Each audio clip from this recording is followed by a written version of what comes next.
Saúde a todos, muito boa tarde.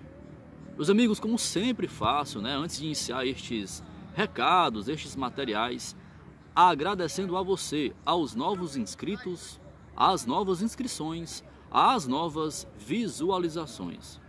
Meus amigos, inicialmente, começando aqui este bate-papo, este recado, tá? Meus amigos, há exatos 9 anos, sendo mais preciso no caso ontem, já que hoje é domingo, ontem, 8 de julho de 2023. Há 9 anos, há 9 anos, onde você estava por volta, das 17 horas, era uma terça-feira, naquele 8 de julho de 2014. Onde vocês estavam, meus amigos? Onde vocês estavam?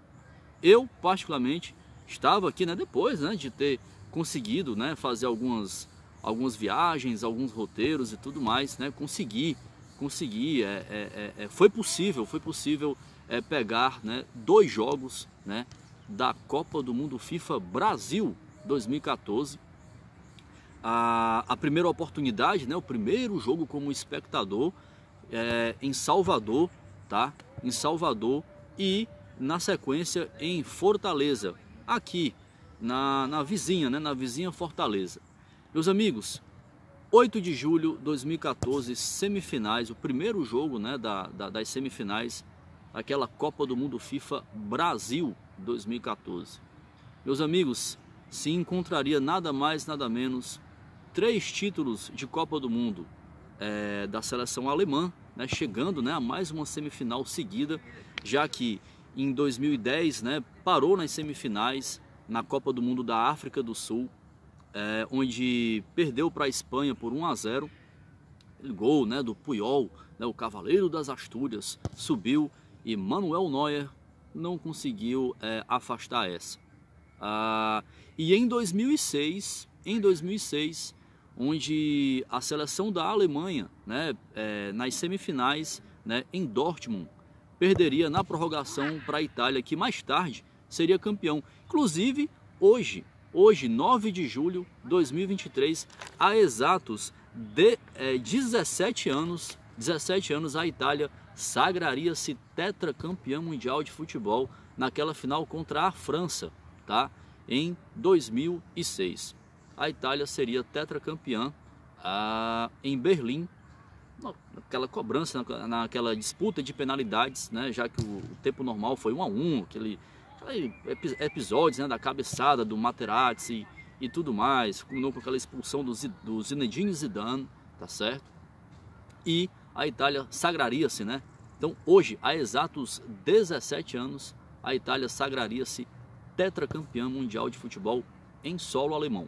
Mas, voltando ao 8 de julho de 2014, por volta, a partir das 17 horas, no estádio do Mineirão, em Belo Horizonte, meus amigos, talvez se protagonizaria, dentro de algumas horas e tudo mais, talvez o jogo mais, eu diria singular na história do futebol brasileiro, na história das Copas do Mundo. Sim, meus amigos. Por quê? Vamos lá, meus amigos. A seleção brasileira chegaria à semifinal daquele Mundial, depois de ter vencido a Croácia na estreia por 3-1, o empate com o México na Arena Castelão, 0-0, e depois a vitória, fechando a fase de grupos, metendo 4-1 para cima da seleção de Camarões. Nas oitavas, em Belo Horizonte, o Brasil eliminaria o Chile nos pênaltis. Nas quartas de final, na Arena Castelão, que teve aquele episódio da joelhada no Neymar e tudo mais, e que depois o Neymar seria ali o fim da participação do Neymar na Copa do Mundo 2014, o Brasil venceria a Colômbia por 2-1 naquele gol antológico, por exemplo, o gol antológico de falta do Davi Luiz. Hoje defende as cores do Clube de Regatas Flamengo e está aí tentando se firmar aí no rubro-negro carioca. Isso no presente momento. Então, meus amigos, chegada às semifinais. A Alemanha, por sua vez, venceria e eu estava lá na estreia. Alemanha 4, Portugal 0. Confesso, admito que sou um aficionado, né, por esta seleção.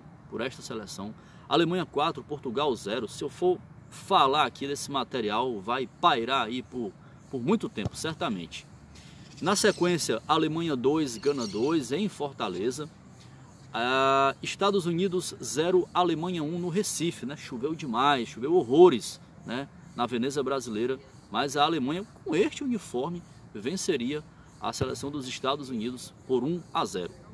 Nas oitavas de final, um embate, um confronto até tornou-se difícil, né, pelas circunstâncias, mas a Alemanha venceu a equipe da Argélia em Porto Alegre, lá no Beira-Rio, por 2-1.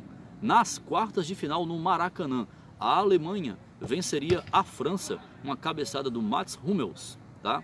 Venceria a França por 1-0 e chegaria o dia. Quis o destino que aos 8 de julho de 2014 iriam se encontrar três Copas do Mundo da Alemanha, 5 Copas do Mundo do Brasil. Até com possível ingredientes de revanche, né, da final da Copa do Mundo 2002. O fato é, a seleção brasileira, mesmo com desfalque de Neymar, mas um reforço gigantesco nas arquibancadas, aquele Mineirão pulsava, tá certo? Todos aquela corrente para frente que o Brasil passaria sem dificuldades daquela seleção alemã, mas o fato é que a partir dos 11 minutos, meus amigos, uma cobrança de escanteio de Toni Kroos, Thomas Müller se anteciparia à boa defesa brasileira e só tocaria na saída de Júlio César. A partir daí, meus amigos, iniciaria-se o chamado, que eu até, né, com algumas associações, alguns estudos, associaria ao Mineherzchen. Meus amigos. Assim como ocorreu um Maracanazo, né, em 1950, a derrota da seleção brasileira na final diante do Uruguai, tá, por 2-1, o território brasileiro, em solo brasileiro, testemunharíamos este placar que vai ficar marcado para sempre. E sabe-se lá, caso se repetisse, seria numa eventual final, por exemplo, de Copa do Mundo, talvez na Europa ou em outro continente, onde essas duas seleções talvez se encontrariam e teria um placar razoavelmente ou talvez semelhante. É isso, meus amigos. O fato é, a Alemanha abriria o placar com Thomas Müller, a torcida brasileira já percebendo, né, esse gol e tal, que mudaria os rumos, né, porque a seleção brasileira, como eu falei, mesmo com o desfalque de Neymar, a seleção brasileira era apontada, né, que passaria o carro para cima dos alemães, e a Alemanha, mesmo com um futebol vistoso, atrativo, atraente, dos comandados de Joachim Löw, tá certo? O fato é que a Alemanha, talvez com muito estudo, com muita técnica tática, conseguiu surpreender os comandados de Luiz Felipe Scolari. Então, meus amigos, com aquela formação, a escalação do Brasil naquele 8 de julho de 2014, Luiz Felipe Scolari mandou aquela seleção brasileira, quem sabe, né, para chegar a mais uma decisão de Copa do Mundo e conquistar o tão sonhado Hexa. Então, com Júlio César, Maicon, Davi Luiz, hoje defendendo as cores do rubro-negro carioca, Dante, à época, né, defendia o Bayern de Munique, Marcelo, hoje no Fluminense. Então teríamos Oscar, Fernandinho, hoje no Atlético Paranaense, Luiz Gustavo e o Bernard. Hulk, hoje no Atlético Mineiro, e Fred. A escalação da Alemanha, meus amigos, os comandados, né, de Joachim Löw. Manuel Neuer no gol, Benedikt Höwedes, à época, né, defendia o Schalke 04, Mats Hummels, hoje no Borussia Dortmund, Boateng, Philipp Lahm, cracaço de bola. Lateral esquerdo, talvez, apontado aí como um dos melhores laterais de todos os tempos. Bastian Schweinsteiger, Sami Khedira, Thomas Müller. Thomas Müller que abriu a contagem, Miroslav Klose, Mesut Özil e Toni Kroos. Meus amigos, então com essa formação a Alemanha talvez surpreendeu com sua técnica, tática, inteligência e todos os ingredientes possíveis. A Alemanha surpreendeu o mundo do futebol e aplicaria o 7-1. Aplicaria o 7-1, meus amigos.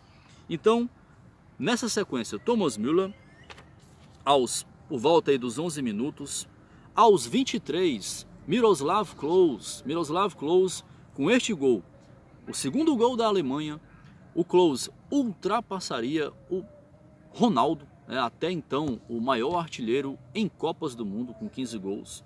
Miroslav Klose, neste segundo, no segundo gol da Alemanha, Miroslav Klose chegaria ao seu 16º gol em Copas do Mundo.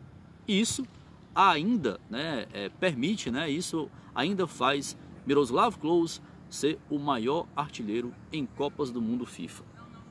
O polonês naturalizado alemão, aos 24 e aos 26, assim, numa sequência assim, entendeu? Toni Kroos, aos 29, Sami Khedira, aos 69, isso já no segundo tempo, aos 69 e aos 79, André Schürrle, fazendo aí o 6º e 7º gols da seleção alemã.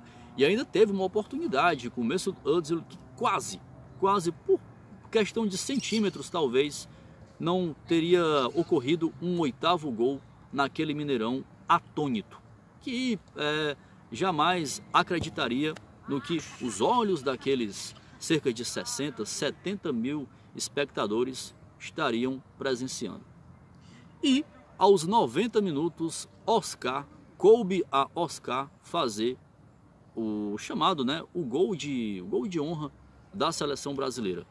E praticamente encerraria ali, até porque, com a perca, no jogo das semifinais, o Brasil iria para a decisão do 3º e 4º lugar, tá?